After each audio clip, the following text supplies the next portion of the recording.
ಹೆಮ್ಮಾಡಿ ಕುಂದಾಪುರ ರಾಷ್ಟ್ರೀಯ ಹೆದ್ದಾರಿಯಲ್ಲಿ ಬಾಡಿಗೆ ಸ್ಕೂಟರ್ನಲ್ಲಿ ಯುವಕನೋರ್ವ ಬೇಕಾಬಿಟ್ಟಿ ವೀಲಿಂಗ್ ಮಾಡಿ ಸಾರ್ವಜನಿಕರ ಕೆಂಗಣ್ಣಿಗೆ ಗುರಿಯಾಗಿದ್ದಾನೆ.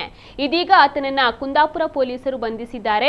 ಫೌಜಾನ್ ಅಹಮದ್ ಬಂಧಿತ ಆರೋಪಿ. ಉತ್ತರ ಕನ್ನಡ ಕಡೆಯಿಂದ ತಂದಿದ್ದ ಬಾಡಿಗೆ ದ್ವಿಚಕ್ರ ವಾಹನದಲ್ಲಿ ಹೆಲ್ಮೆಟ್ ಕೂಡ ಧರಿಸದೆ ವೇಗವಾಗಿ ಚಾಲನೆಯನ್ನ ಮಾಡುತ್ತಾ ಅಪಾಯಕಾರಿ ರೀತಿಯಲ್ಲಿ ತರಹೇವಾರಿ ಸ್ಟಂಟ್ ಅನ್ನ ಮಾಡಿದ್ದಾನೆ. ಆ ಮುಖೇನ ಟ್ರಾಫಿಕ್ ನಿಯಮವನ್ನ ಕೂಡ ಈತ ಬ್ರೇಕ್ ಮಾಡಿದ್ದಾನೆ. ಆರೋಪಿ ವೀಲಿಂಗ್ ಮಾಡಿದ್ದ ವಿಡಿಯೋ ವೈರಲ್ ಆಗಿದೆ. ಈಗಾಗಲೇ ಕುಂದಾಪುರ ಸಂಚಾರ ಠಾಣೆಯಲ್ಲಿ ಆರೋಪಿಯ ವಿರುದ್ಧ ಕೇಸು ಕೂಡ ದಾಖಲಾಗಿದೆ. ಈತ ಕಳ್ಳತನ ಪ್ರಕರಣದಲ್ಲೂ ಕೂಡ ಭಾಗಿಯಾಗಿದ್ದು, ಶಿರೂರು ಗ್ರಾಮದ ಕೋಣಮಕ್ಕಿ ಎಂಬಲ್ಲಿನ ಮನೆಯೊಂದರಲ್ಲಿ ಕಳ್ಳತನ ಯತ್ನ ನಡೆಸಿ ಪರಾರಿಯಾಗಿದ್ದ. ಮನೆಯ ಮಾಲಕಿ ನೀಡಿದ ದೂರಿನಂತೆ ಈತನ ವಿರುದ್ಧ ಬೈಂದೂರು ಪೊಲೀಸ್ ಠಾಣೆಯಲ್ಲಿ ಕೂಡ ಪ್ರಕರಣ ದಾಖಲಾಗಿದೆ.